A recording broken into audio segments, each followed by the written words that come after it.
Hi guys, this is a video of just a couple techniques that will help you with your first prompt.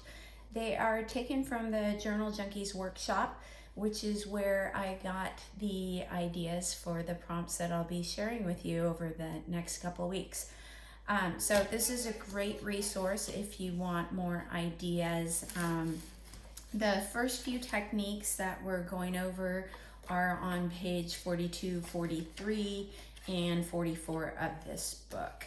So feel free to check that out further. First off, I'm doing this in a sketchbook. I like to put cardboard on either side of my pages so that I'm not having the water soak through the pages. The first technique is called a wash. You'll want to start by wetting your page with either a brush or you could also use a spray bottle. From there, I've already pre-dampened my palette with just a little bit of water in the colors that I'm going to use. And then I'm just going to add the color right onto my saturated page.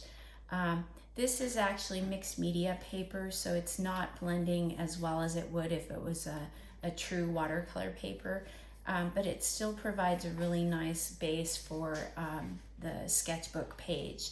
So these techniques will become tools for your toolbox, meaning you'll just be able to pick and choose which you want to use on a given prompt. So for your first prompt, letter writing, this will provide an interesting base for your page.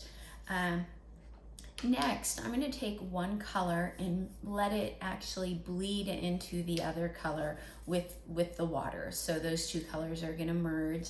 So that's called the bleeding technique. And then the last technique that I'm going to show you is called stamping. And you can stamp with anything basically. Here is a stamp that was made out of a linoleum cut. So some of you have done this already in my class. If you haven't, you can create a stamp out of a potato. You can cut a potato in half and carve parts out to create texture. And again, it's just gonna provide an interesting visual base for your piece. From there, I can paint over it. I can, add more on top. This is a can that my son added texture to. It was a present he gave me years ago, but I thought it might be cool since it has these little bumps on top that were made with a nail. And I'm actually just gonna put paint right on top of that. And I think this will press nicely into my sketchbook to give this a little added texture. It almost looks like a stippling over the top of it, so that worked out well.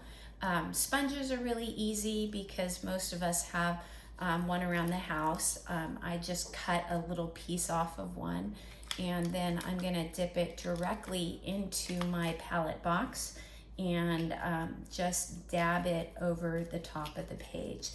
And if ever it gets too dark or anything, I can just wet my brush and dilute it down or pick it up with a tissue. But I'm actually liking the way that's looking, so I'm gonna leave it. I've also seen artists just take a plastic bag and dip that directly into their paint to create texture on their page. So that adds an interesting visual effect. So that gives you a couple different ones. And then the last one, some of you may have seen this before, where you can take an old toothbrush and fill it with paint by dipping it into your palette box and gently flinging the color onto the page. And that will create a nice stippling effect and give even more visual interest to that. Last but not least, technically not a stamp, but I like to paint over objects and it looks like you're creating a stamp. So I'm not using the object itself to paint and press on, but I'm going to paint the silhouette around it. And so I took a paper crane that someone folded for me, and I'm just gonna paint right over that. I really like the idea of paper cranes in my work. And once this dries, I will write a letter right over the top. Haven't quite decided who this letter will be to. And again, you don't have to send your letters. It can just be something that you write just for the sake of writing a letter. And let's see if this turned out. So there, that kind of adds a little bit of interest. I might later outline it and define it a bit more so you can actually tell that it's a crane. Anyhow, hope that helps. I can't wait to see what you guys produce as you post them in the gallery, and I will post a couple of mine as well. Hope you're doing well, and I look forward to seeing your work. Take care.